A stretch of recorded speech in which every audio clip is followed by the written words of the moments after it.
सागर बेग यांच्यावर आरमॅक्सचा गुन्हा, आरोप की राजकीय लक्ष। नमस्कार, मी संदीप जगताप आणि आपण पाहत आहात भीमप्रहार न्यूज मराठी। श्रीरामपूर शहरात गेल्या काही आठवड्यांपासून राजकारण, गुन्हे आणि तपास यांची चर्चा केंद्रस्थानी आहे। आकाश दुबे हत्या प्रकरणानंतर सुरू झालेल्या घटनाक्रमात अनेक नवीन घडामोडी समोर आल्या। त्यात आता हिंदुत्ववादी नेते सागर बेग यांचे नावही विविध प्रकरणाच्या संदर्भात चर्चेत आले आहे।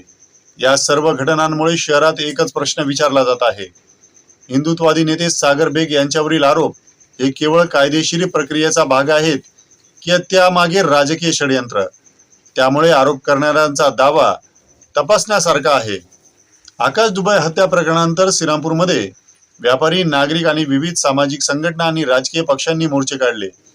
दोषींवर कठोर कारवाईचीही मागणी करण्यात आली। वाढत्या गुन्हेगारी विरोधात पोलिसांनी कठोर भूमिका घ्यावी अशी मागणी सर्व स्तरातून झाली। या काळात काँग्रेसचे आमदार हेमंत ओगले यांनी हिंदुत्ववादी नेते सागर बेग यांच्यावर गंभीर आरोप केले होते। त्याचवेळी हिंदुत्ववादी नेते सागर बेग यांनी पत्रकार परिषद घेत आपल्यावर करण्यात आलेले आरोप फेटाळत त्यांना राजकीय हेतूने लक्ष्य केले जात असल्याचा दावा केला होता। मोर्चामध्ये गेल्यानंतर मी ज्या ज्या ठिकाणी मोर्चाला जातो 20-30 हजार लोक त्या मोर्चामध्ये सहभाग घेतात आणि कोण माझ्यासोबत फोटो काढतोय हे मी तर पाहू शकत नाही ना। एखाद्याने माझा फोटो सोबत काढला आणि तो कुठेतरी पोस्ट केला आणि त्याने कुठेतरी काही घटनेमध्ये तो आरोपी भेटला तर त्याला जबाबदार मला धरणार का तुम्ही? लव जिहादचा कायदा बनला तर सर्वात पहिले विरोध करणारा हा आमदार आहे। बंटी सारख्या अतिरेक्याला सोबत मांडीला मांडी लावून प्रचार करणारा ह्याला वाईट हे वाटलेलं आहे का बंटी जागीरदारची हत्या झाली आणि ह्यांना त्याच्यात आरोपी का नाही केलं? का बंटी याचा भाऊ आहे या आमदारचा, सगळा सपोर्ट याला तिने केला, करण ससाला सगळा सपोर्ट बंटी जागीरदारने केला।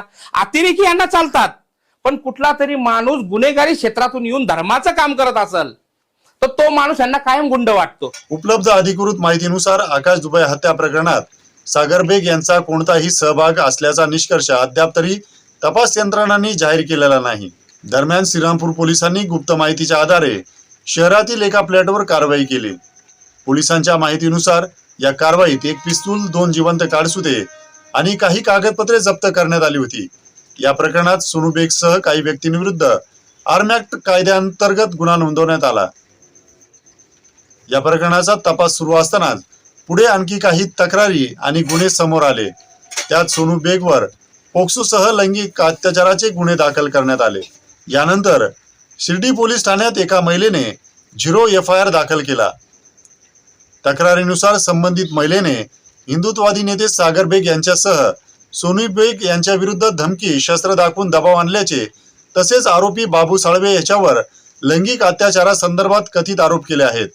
पुढील तपासासाठी हा गुन्हा श्रीरामपूर पोलीस ठाण्याकडे वर्ग करण्यात आला आहे। या तक्रारीतील आरोपांची सत्यता अद्याप तपासाधीन असून संबंधित व्यक्तींना कायद्याप्रमाणे त्यांची बाजू मांडण्याचा पूर्ण अधिकार आहे। या सर्व घडामोडीनंतर शहरात 2 भिन्न भूमिका समोर आल्या आहेत। एका बाजूला हिंदुत्ववादी नेते सागर बेग यांच्या समर्थकांचा दावा आहे की सागर बेग यांच्या विरुद्ध होत असलेल्या कारवाया या निव्वळ कायदेशीर नसून त्यामागे राजकीय हेतू व मोठे षडयंत्र असू शकते।